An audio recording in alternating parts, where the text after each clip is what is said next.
Hey guys, it's Corinne. Welcome back. We are finishing up Prayer, The Art of Believing, Neville Goddard, and we are on a powerful chapter, number 7, the greatest prayer. So make sure you are subscribed to my channel and please give me a thumbs up so we can get this out to more people.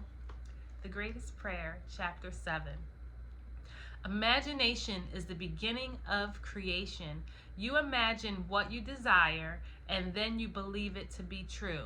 Every dream could be realized by those self-disciplined enough to believe it. People are what you choose to make them, and man is according to the manner in which you look at him. You must look at him with different eyes before he will objectively change.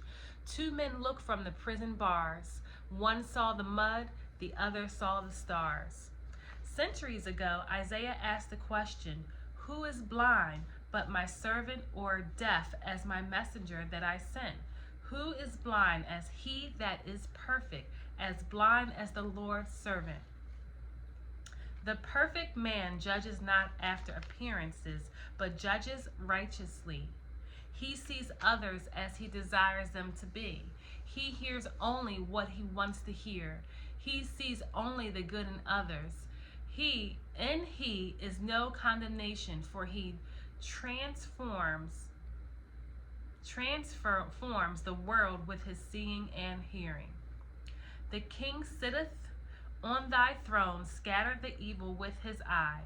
Sympathy for living things, agreement with human limitations, is not in the consciousness of the king, because he has learned to separate their false concepts from their true being.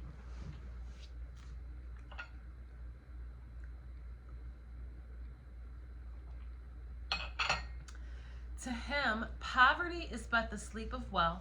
He does not see caterpillars, but painted butterflies to be.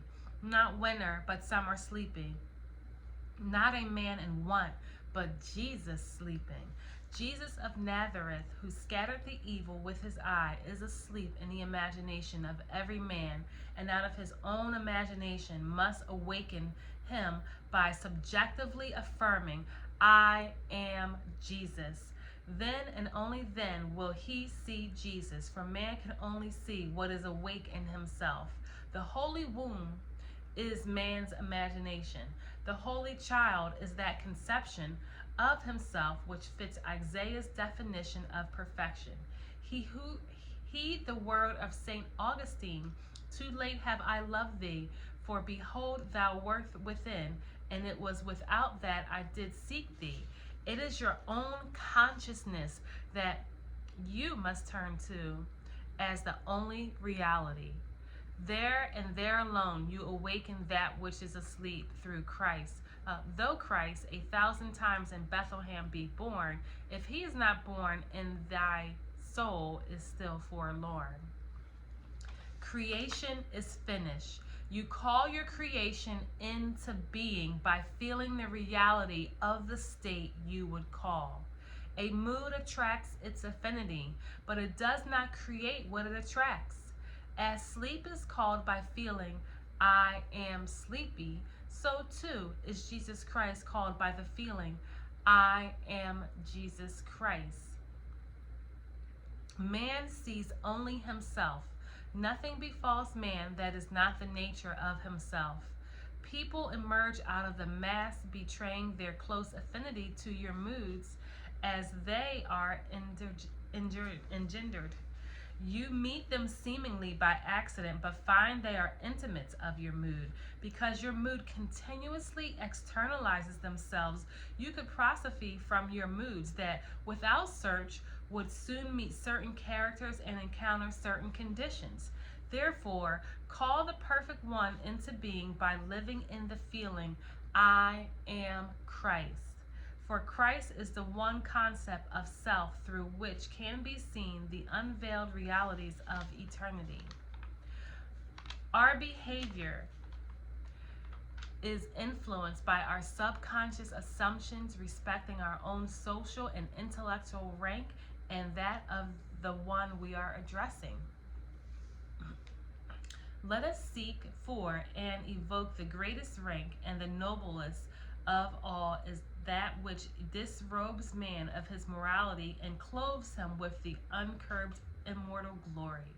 Let us assume the feeling, I am Christ, and our whole behavior will subtly and unconsciously change in accordance with the assumption. Our subconscious assumptions continually externalize themselves that others may consciously see us as we subconsciously see ourselves and tell us by their actions what we have subconsciously assumed of ourselves to be.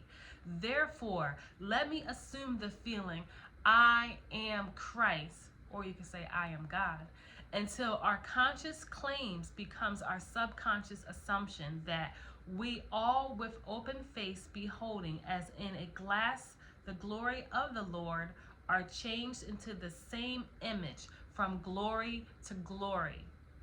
Let God awake and his enemies be destroyed. There is no greater prayer for man. And that is chapter 7 from Prayer, the Art of Believing, Neville Goddard. Thank you so much for watching. Please be sure to like, comment, subscribe, and I would love to hear from you. Smooches.